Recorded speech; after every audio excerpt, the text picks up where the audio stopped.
1991 সালে ওই যে জাতির আফা আসছে, হাসিনা আফা এসে আবার এই গণতান্ত্রিক বাংলাদেশের সূচনা হয়েছে, যার ফলে এই বাংলার ইতিহাসে একটা টার্নিং পয়েন্ট আছে 1991 থেকে 2025 গণতান্ত্রিক যুগ। ক্লাস শুরুর পূর্বে আমি রিকোয়েস্ট করব কিছু আলতু ফালতু স্টুডেন্টের জন্য, যে এই জিকে ক্লাসটা করার পরে এমন কমেন্ট করবা না যে ভাই আপনি জিকে ক্লাস দেন। আসসালামু আলাইকুম রহমতুল্লাহ, প্রিয় বিশ্ববিদ্যালয় ভর্তি পরীক্ষার্থী ভাই বোনেরা, ফার্স্ট জিকে প্রস্তুতির নতুন একটি ক্লাসে তোমাদের সবাইকে স্বাগত জানাচ্ছি। মূলত ফার্স্ট জিকে নিয়ে তোমাদের মনে যে প্রশ্নগুলা ঘুরে, যে তুমি কিভাবে জিকের উপর প্রস্তুতিটা শুরু করবে, কোন কোন বিষয় পড়লে বা পরীক্ষায় কমন পেতে পারে, আর সেই কমন ফেলানোর জন্যই কোন বইগুলোই বা ফলো করব, মূলত এই সকল প্রশ্নের উত্তর দিতে আজকের ক্লাসটি করা। তো ক্লাসটা অনেকটা সাজেস্টিভ ক্লাস বলতে পারো, আমি এত ডিপে যাব না, জাস্ট খালি কি পয়েন্ট গুলো তোমাদের সাথে তুলে দেওয়ার চেষ্টা করব, এবং তোমরা সেগুলো খাতায় নোট করে নিতে পারো, কিংবা তোমার সামনে অলরেডি আশা করি যে তোমরা বিভিন্ন কোচিং এ ভর্তি হয়ে গেছো, সেই কোচিং থেকে তোমাদেরকে শীট সরবরাহ করেছে, কিংবা তোমরা বিভিন্ন জিকে বই কালেক্ট করেছো, সেই বইগুলা সামনে নিয়ে এই টপিক গুলা একটু হাইলাইট করে তোমাদের প্রস্তুতিটা নিবে। তো প্রথমেই ফার্স্ট জিকের মান বন্টনটা তোমাদেরকে একটু ক্লিয়ার করে দিতে চাই। দেখো, তুমি যদি ইউনিটের স্টুডেন্ট হয়ে থাকো, অর্থাৎ ইঞ্জিনিয়ারিং প্রস্তুতি নিচ্ছ, সেক্ষেত্রে তোমার জিকের যে মান বন্টন সেটা হচ্ছে 10। পাশাপাশি তুমি ইউনিট থেকে বি ইউনিটে বিভাগ পরিবর্তন করতেছো, এই ক্ষেত্রেও কিন্তু তোমার জিকে এর মান বন্টন হচ্ছে 10। এই যে 10 নাম্বার করে আসবে, সেখানে তোমার দুইটা বিষয় রয়েছে, একটা হচ্ছে বাংলাদেশ প্লাস হচ্ছে তোমার ইন্টারন্যাশনাল। এই বাংলাদেশ এবং ইন্টারন্যাশনাল উপর ভিত্তি করেই কিন্তু তোমার এই 2 ইউনিটে 10 নাম্বার উপর প্রস্তুতি নিতে হবে। তো আজকে যে দিকে টপিক গুলা আলোচনা করব, সেই টপিক থেকে তোমার, আমি তোমাকে গ্যারেন্টি দিতে পারবো না যে 10 থেকে 10 পাবে, তবে আশা করা যায় যে টপিক গুলো আজকে ক্লাসে আমি বলবো, সেখানে তুমি 10 থেকে অ্যাটলিস্ট 6 থেকে 7 মার্ক পাবে। এটা শুধু সায়েন্সের স্টুডেন্টদের ক্ষেত্রে। তার পরবর্তীতে যারা আর্টসের স্টুডেন্ট আছো, কিংবা যারা সি ইউনিট থেকে বি ইউনিটে বিভাগ পরিবর্তনের মাধ্যমে ভর্তি পরীক্ষা দিবা, তাদের মানবন্টনটা কিন্তু একটু ডিফারেন্স আছে। সেটা হচ্ছে যারা অ্যাকচুয়াল বি ইউনিটের স্টুডেন্ট, তাদের এখানে বাংলাদেশ এবং আন্তর্জাতিক উপরে 10 থাকবে। তার পাশাপাশি তোমার এই জিকে রিলেটেড আরো মৌলিক 15 নাম্বার, অর্থাৎ তোমার ইন্টারের যে কম্পালসারি এবং অপশনাল সাবজেক্ট গুলা ছিল, পৌরনীতি, ইতিহাস, অর্থনীতি, এই বিষয়গুলোর উপর ভিত্তি করে আরো 15 নাম্বারের এমসিকিউ হয়ে থাকবে। তো এই ক্ষেত্রে তোমাদের টোটাল জিকে থেকে আসতেছে 25 মার্ক। তো পাশাপাশি যারা সি ইউনিট থেকে বিভাগ পরিবর্তনের মাধ্যমে পরীক্ষা দিবা, তাদের জিকে থেকে থাকবে 10। তো এই ক্ষেত্রে একটা বিষয় কিন্তু সেম দেখতে পারতেছো, তুমি এ ইউনিট হও, এ থেকে বি তে পরীক্ষা দেও, বি ইউনিটের হও কিংবা সি থেকে বি তে পরীক্ষা দেও, তোমার 10 মার্কস কিন্তু সেম থাকতেছে। তো এই ক্ষেত্রে আমি তোমাদেরকে আজকে যে টপিক গুলা বলবো, সেই টপিক গুলা থেকে আমি ধরে নিব যে 6 থেকে 7 মার্ক পাবা, যেটা কিনা বিশ্ববিদ্যালয়ের চান্স নিশ্চয়নের ক্ষেত্রে অনেক গুরুত্বপূর্ণ ভূমিকা পালন করবে। তবে এক্সট্রা প্লাস পয়েন্ট হচ্ছে আমি কিন্তু আর্টসের স্টুডেন্ট ছিলাম। এই ক্ষেত্রে এই যে 10 + 15 সমান সমান হচ্ছে 25 মার্ক। এই 25 মার্কের ক্ষেত্রে আজকে যে টপিক গুলা বলবো, সেই টপিক গুলা থেকে লিস্ট তুমি 13 to 14 মার্ক পাবা। তো বুঝতেই পারতেছো যে আজকের ক্লাসটা কতটুকু গুরুত্বপূর্ণ। তো ক্লাস শুরুর পূর্বে আমি রিকোয়েস্ট করব কিছু আলতু ফালতু স্টুডেন্টের জন্য, যে এই জিকে ক্লাসটা করার পরে এমন কমেন্ট করবা না যে ভাই আপনি জিকে ক্লাস দেন। প্রথমত আমি জিকে রিলেটেড কোনো স্টুডেন্ট না, আমি ইংলিশ ডিপার্টমেন্টের স্টুডেন্ট। পাশাপাশি হচ্ছে এই তোমাদের দু একজনের চুলকানি আছে না, যে একটু দেখাই এইটা পেতে চাইবা, তো এমনটা কিন্তু হয়ে ওঠে না। সো আশা করবো এমন আলতু ফালতু কমেন্ট করবা না। চলো ক্লাসটা শুরু করি এখন। তো আমি বলতেছিলাম যে বাংলাদেশ এবং ইন্টারন্যাশনাল উপর ভিত্তি করে প্রত্যেক ইউনিটের 10 নম্বরের জিকে প্রশ্ন করা হবে। তো আজকের ক্লাসে আমরা শুধু বাংলাদেশ নিয়ে আলোচনা করব। তার পরবর্তীতে যদি তোমাদের ক্লাস প্রয়োজন হয়, তবে আশা করব যে কমেন্টে জানাবা যে আমাদের জিকের জন্য এমন একটা ক্লাস প্রয়োজন। তো বাংলাদেশের উপর ভিত্তি করে সাস্টের যে ধরনের প্রশ্ন করা হয়ে থাকে সেটা হচ্ছে বেসিক। তো বেসিক বলতে অবশ্যই তো এটা তোমরা ধারণা করতে পারতেছো যে বাংলাদেশ সম্পর্কে বেসিক কি তথ্যগুলো। বেসিক জানতে হলে প্রথমে তোমাদের চলে যেতে হবে একবারে ইতিহাসের যে ব্যাকগ্রাউন্ড আছে, এক ব্যাকগ্রাউন্ডে চলে যেতে হবে। অর্থাৎ তোমাদের বাংলাদেশটা কিভাবে জন্ম হয়েছে, কোথায় থেকে জন্ম হয়েছে, এবং সেই বাংলাদেশের ভিতরে যে পরিবর্তনগুলো হয়েছে ঐতিহাসিক, সেই পরিবর্তনগুলা পাশাপাশি বর্তমানে এখন কিভাবে চলতেছে সেই বিষয়টা। তাহলে যদি একদম তুমি বেসে চলে যাও তবে ইতিহাসের একদম গোড়ায় যেতে হবে, মানে স্বর্ণ। আর স্বর্ণটাকে ধরেছি এখানে তোমাদের বিসি, মানে ভারত অফ খ্রিস্ট, খ্রিস্টের জন্মের সময় থেকে। তো এই সময় থেকে এখন হচ্ছে 2025 সাল। এই 2025 সালকে আমি ঐতিহাসিক 6টা ভাগে ভাগ করেছি। যদি তোমরা এই 6টা ভাগ করে পড়তে পারো, 6টা ভাগে প্রস্তুতি নিয়ে যদি তোমরা বুঝতে পারো যে এই ভাগগুলা নিজে থেকেই তোমার মনের মাঝে সেগুলা ভাসাতে পারো, তবে আশা করা যায় যে তুমি পরীক্ষার হলে বসে সেগুলা উত্তর করতে পারবে। সেই ভাগগুলা কি? প্রথম হচ্ছে বিসি থেকে 1203। এই যে সময়টা এটা হচ্ছে প্রাচীন বাংলার ইতিহাস, একদম যেটা ব্যাকগ্রাউন্ড এই বাংলার ইতিহাসটা। পাশাপাশি 1203 থেকে 1757 মুসলিম শাসনকাল, এবং 1757 থেকে 1947 ব্রিটিশ শাসনকাল, 1947 থেকে 1971 পাকিস্তান আমল, 1971 থেকে 1991 স্বাধীন বাংলাদেশ, এবং 1991 থেকে 2025 গণতান্ত্রিক যুগ, যেটা বর্তমানে এখন চলমান। তো চলো আমরা প্রাচীন বাংলার ইতিহাস নিয়ে একটু আলোচনা করি। তো এই গ্রন্থটা আমার মনে নাই, আমি যখন আমার প্রস্তুতি নিয়েছিলাম তখন একটা গ্রন্থে এই প্রাচীন বাংলার কথা বলা ছিল, যে বঙ্গ শব্দটা উল্লেখ ছিল। তো বঙ্গ থেকে পরবর্তীতে এই বাঙ্গাল মানে বাংলাদেশের জন্ম হয়েছে। তখন থেকে এই প্রাচীন বাংলা যেটা ছিল, সেই প্রাচীন বাংলার যুগটা ছিল তোমার রাজা এবং সাম্রাজ্যের যুগ। তখন বাংলা বিভিন্ন ভাগে বিভক্ত ছিল, যেগুলো পরবর্তীতে নাম করা হয়েছে জনপদ। তো এক একটা জনপদ, বাংলাদেশের যে টোটাল মানচিত্রটা আছে তোমার, সেই বিভিন্ন এলাকা, যেমন এখন এখানে সিলেট, সিলেটের পুরাতন নাম হচ্ছে সিওটো। পাশাপাশি অন্যান্য তোমার চট্টগ্রাম বলো, ফরিদপুর বলো, রাজশাহী বলো, এগুলা এক একটা জনপদের আন্ডারে ছিল। তো এই 1200 এর পূর্বে অর্থাৎ শুরু থেকে শাসন করছে হচ্ছে রাজা, এবং এই রাজারা তাদের সাম্রাজ্য বিস্তার করছে। এই ক্ষেত্রে আমি যদি কয়েকটা উল্লেখযোগ্য যারা রাজা ছিলেন তাদের কথা বলি, যেমন মৌর্য সাম্রাজ্য, তাদের মধ্যে ছিলেন চন্দ্রগুপ্ত মৌর্য আর সম্রাট অশোক, যারা কিনা ওই সময়টাতে খুব গুরুত্বপূর্ণ ভূমিকা পালন করছে। দেখবা ভারতের যে পতাকাটা আছে সেই পতাকার মধ্যে অশোক চক্র আছে। মূলত ওনার যে ভূমিকা ছিল, সেই একটা আইডল হিসেবে তারা এই পতাকার মাঝে অশোক চক্রটা তারা ধারণ করে রাখছে। তার পরবর্তী হচ্ছে যে গুপ্ত সাম্রাজ্য আছে। এই যে ভারতবর্ষের ভিতরে আমি যদি একটু এরটা তোমাদের বিবেচন করে দেই,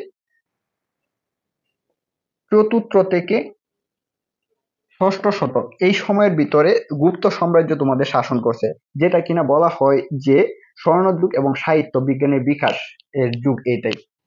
তো এইখানে এই বিষয়টা তোমাদের মাথায় রাখতে হবে, যেহেতু এখানে সাহিত্যের কথাটা উল্লেখ আসছে, তো সাহিত্য কিন্তু এই দিকের একটা অংশ হয়ে যায়। তোমাদের কিন্তু এই বাংলাদেশের জিকের ভিতরে তো পরিধিটা কিন্তু আস্তে আস্তে বেড়ে যাচ্ছে।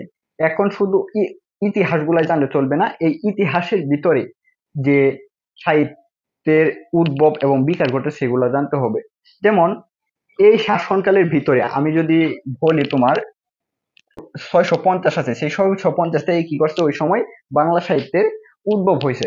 তো 650 থেকে পরবর্তী সাল তোমার 1200, তারপরে হচ্ছে 1800 প্লাস, এই যে তিনটা সাহিত্যিক যুগ আসে, এই তিনটা সাহিত্যিক যুগের উপরে তোমার এই বাংলাদেশের প্রস্তুতির ক্ষেত্রে তোমার একটু ধারণা নিতে হবে। তো সাহিত্যটা হচ্ছে গুরুত্বপূর্ণ। তার পরবর্তীতে তোমার অষ্টম থেকে 12 শতক, অর্থাৎ এই প্রথম যে যুগটা আছে প্রাচীন বাংলা যুগের শেষ পর্যন্ত তোমার যারা শাসন করছে তারা হচ্ছে ধর্মপাল, দেবপাল এবং বৌদ্ধ ধর্মের বিস্তার। তো এখান থেকে ঐতিহাসিক একটা যুগ ছোট আছে যে বৌদ্ধ বিহার। তো বৌদ্ধ বিহারের ক্ষেত্রে যারা শিক্ষা বিস্তারে অবদান রাখছে, এই বিষয়গুলো তোমাদের একটু জানতে হবে। তারপর হচ্ছে শেষ একদম সেন বংশ, যেটা 1200 শতক, তো 1200+। এক্ষেত্রে কয়েকজন গুরুত্বপূর্ণ শাসক হচ্ছে তোমার বল্লভ সেন, হিন্দু ধর্মের পুনর্জাগরণ। তো এই পর্যন্ত হচ্ছে তোমাদের প্রাচীন বাংলার ইতিহাস। তো এটা তোমাদের পড়তে হবে। পরবর্তী যে বিষয়টা সেটা হচ্ছে মুসলিম শাসনামল। 1203 সালে বখতিয়ার খলজি লক্ষণ সেনকে পরাজিত করে ভারতের নদিয়া দখলের মাধ্যমে কিন্তু মুসলিম শাসনামলের সূত্রপাত ঘটাইছে। পরবর্তীতে বিভিন্ন পালা যুগে দেখা যায় বিভিন্ন শাসক আছে। তার মধ্যে উল্লেখযোগ্য হচ্ছে বখতিয়ার খলজির পরে সুলতান গিয়াসউদ্দিন আজম শাহ। তো এই সুলতান গিয়াসউদ্দিন আজম শাহের সময়ে বাংলা সাহিত্যের পৃষ্ঠপোষক ছিলেন চণ্ডীদাস, শাহ মোহাম্মদ সগীর, এমন বিভিন্ন তোমার সাহিত্যিক কিন্তু উদ্ভব হয়েছে। আমি তোমাদের পূর্বে বলেছি, যখন এখানে বলেছিলাম যে গুপ্ত সাম্রাজ্যের সময় কি হয়েছে, বাংলা সাহিত্যের উদ্ভবটা হয়েছে তার পরবর্তীতে এখন মুসলিম শাসনামলে, যখন কিনা সুলতান গিয়াসউদ্দিন আজম শাহ ছিলেন। এইখানে সাহিত্যিক বিস্তার অর্থাৎ একটা ভাগ হয়ে গেছে, যে সাহিত্যের মধ্যযুগ। তো মধ্যযুগের পাশাপাশি 1301 থেকে 1200 থেকে 1350 পর্যন্ত যে একটা অন্ধকার যুগ আছে, তো অন্ধকার যুগটা কিন্তু তোমার এই বাংলা সাহিত্যের ক্ষেত্রে একটা গুরুত্বপূর্ণ বিষয়। তো ফার্স্ট ভর্তি পরীক্ষায় বলো, পাশাপাশি তুমি অন্যান্য বিশ্ববিদ্যালয়ে ভর্তি পরীক্ষা দাও, শুধু জিকের উপর প্রস্তুতি নিলে হবে না, বাংলা সাহিত্যের এই যুগের সাথে রিলেটেড বিষয়গুলো একটু মাথায় রাখতে হবে। তো আমি তোমাদের বলবো যে কোন বই থেকে পরবর্তীতে পড়বা।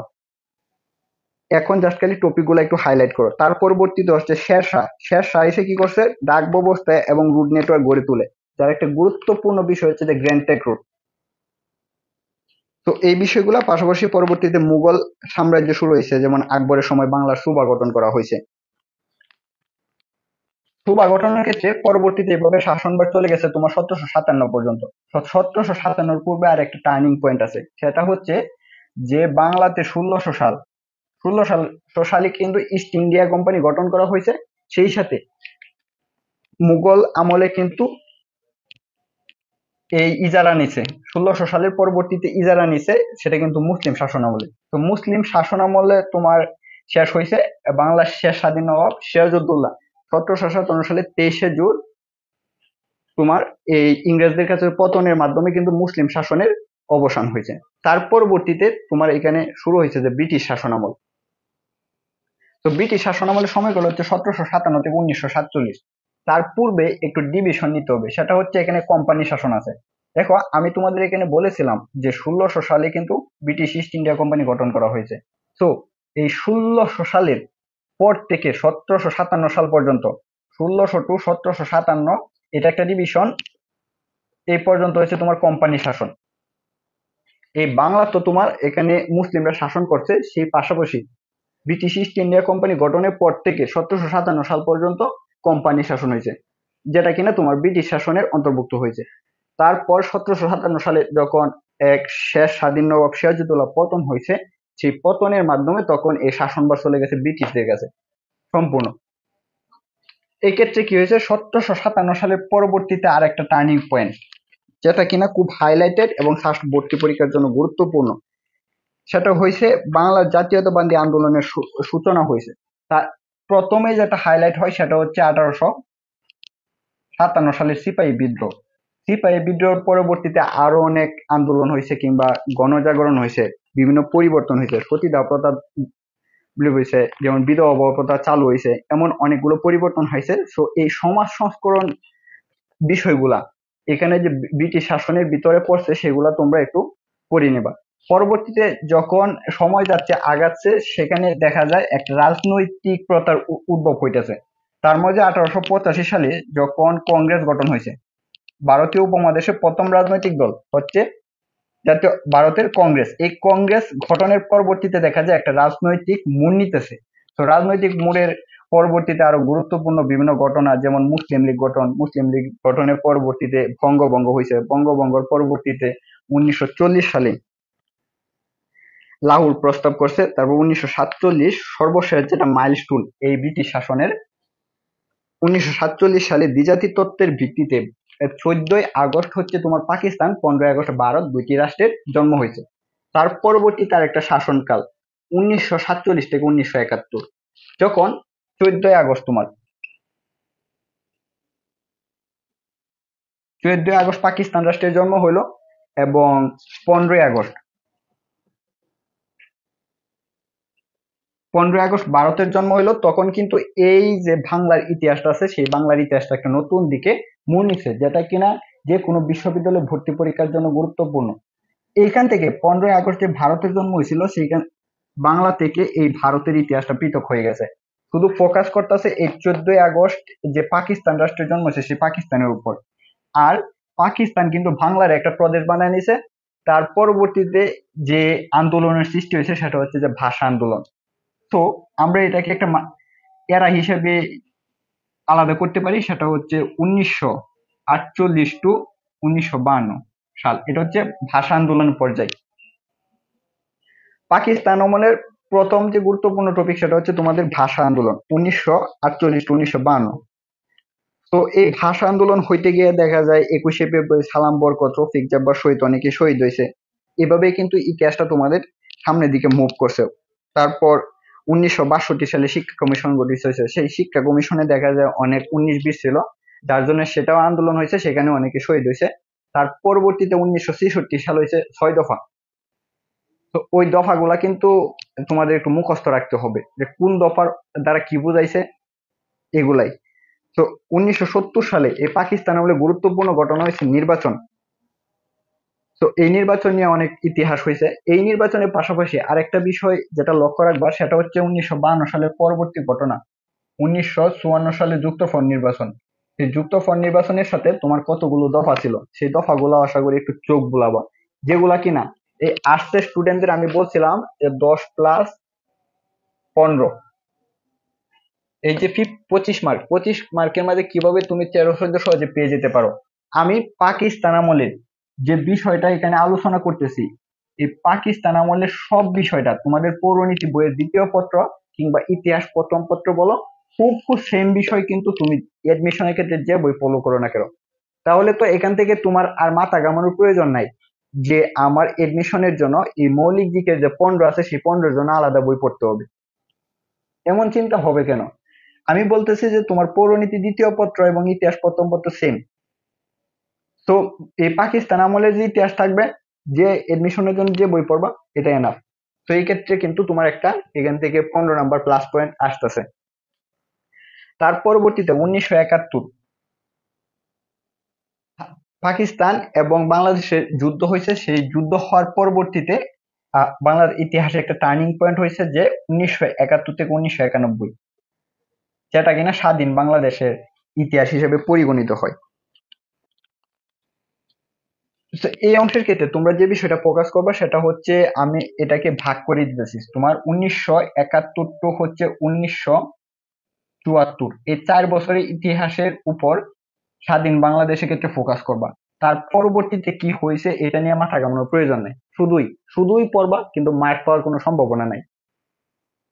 সেটা হচ্ছে যে 1974 সালের পরবর্তী যেটা হয়েছে যে নতুন রাষ্ট্র গঠন পাশাপাশি রাজনৈতিক অস্থিরতা সৃষ্টি হয়েছে। যেমন জিয়াউর রহমান ক্ষমতা নিছে, জিয়াউর রহমানের পরবর্তীতে এরশাদ আছে যারা কিনা স্বৈর শাসক ছিল। স্বৈর শাসকের পরবর্তীতে স্বাধীন বাংলাদেশের শেষ মাইলস্টোন হচ্ছে 1991 সালে ওই যে জাতির আফা আসছে, হাসিনা আফা আইসা আবার এই গণতান্ত্রিক বাংলাদেশের সূচনা হয়েছে, যার ফলে এই বাংলার ইতিহাসে একটা টার্নিং পয়েন্ট আছে 1991 থেকে 2025 গণতান্ত্রিক যুগ। ঠিক আছে? তো আমি বলতেছিলাম যে স্বাধীন বাংলাদেশের আমি একটা এরা ভাগ করে দিছি, সেটা হচ্ছে 1971 থেকে 1974। এখানে যে বিষয়গুলো হচ্ছে যে 1952 সাল যেমন এখানে পাকিস্তান শাসনামলের ক্ষেত্রে একটা গুরুত্বপূর্ণ ছিল। সেই ক্ষেত্রে দেখ বইয়ের যে অধ্যায়গুলো আছে সেই অধ্যায়গুলা ভাষা আন্দোলনের ক্ষেত্রে বিভিন্ন লেখালেখি হয়েছে, যেটা কিনা সাহিত্যের অংশ। তো আমি বারবার বলতেছি জিকের সাথে সাহিত্যের একটা রিলেশন আছে। তো ভাষা আন্দোলনে কোনটা প্রথম নাটক, কোনটা প্রথম উপন্যাস, কোনটা প্রথম কবিতা, কোনটা প্রথম গান, কে লিখছে, এটার পটভূমিকা, এই বিষয়গুলো জানতে হবে। 1971 সালের ক্ষেত্রে তেমনি সেম। 1971 সাল বাংলাদেশ কি হয়েছে, স্বাধীন হয়েছে। এখন কোন দেশ আগে স্বীকৃতি দিছে এবং এই মুক্তিযুদ্ধ ভিত্তিক কে কোন গ্রন্থ লেখছে, কার লেখা কোনটা, কোনটার বিষয় কি, এই বিষয়গুলো একটু জানতে হবে। তো 1971 সালের পরে 1974 সালের ভিতরে হচ্ছে 1972 সাল, যেটা কিনা বাংলাদেশ সংবিধান প্রণয়ন হয়েছে। তো এই সংবিধান তুমি সাস্ট না, যে কোনো ভর্তি পরীক্ষার জন্য গুরুত্বপূর্ণ। আমি যেটা করেছি 153টা অনুচ্ছেদ পাশাপাশি সংবিধানে এ টু জেড আছে সব মুখস্থ করে ফেলছিলাম। তো আমার অনেক হেল্পফুল হয়েছে। তো তোমরা যদি পারো একটু সংবিধানের অনুচ্ছেদ আছে, তফসিল আছে, সংশোধনী আছে, কত সালে কোন সংশোধনী হয়েছে এই বিষয়গুলো একটু আইডিয়া নিতে চেষ্টা করবা। কারণ হচ্ছে দেখো, সাস্ট কিন্তু 15 মার্ক বেসিক এখানে তুলে দিছে।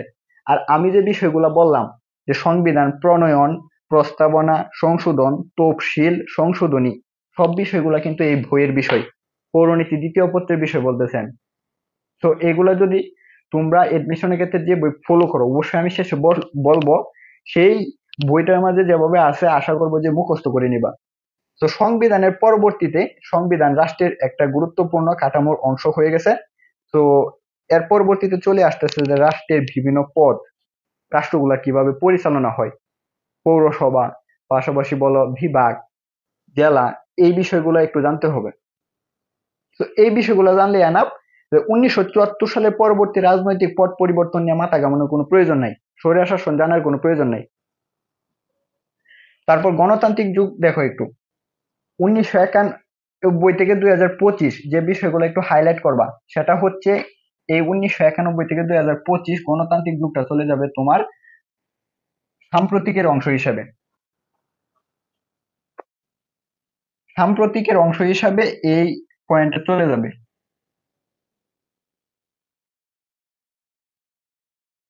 ফার্স্টে কিন্তু এই সাম্প্রতিক বেসড প্রশ্নটা বেশি করা হয়ে থাকে। তোমার বেসিক দেখবে না, জাস্ট যে কি পয়েন্ট গুলো বলছি সেগুলো একটু পড়বা, আর এখানে সাম্প্রতিক এর উপর একটু ফোকাস করবা।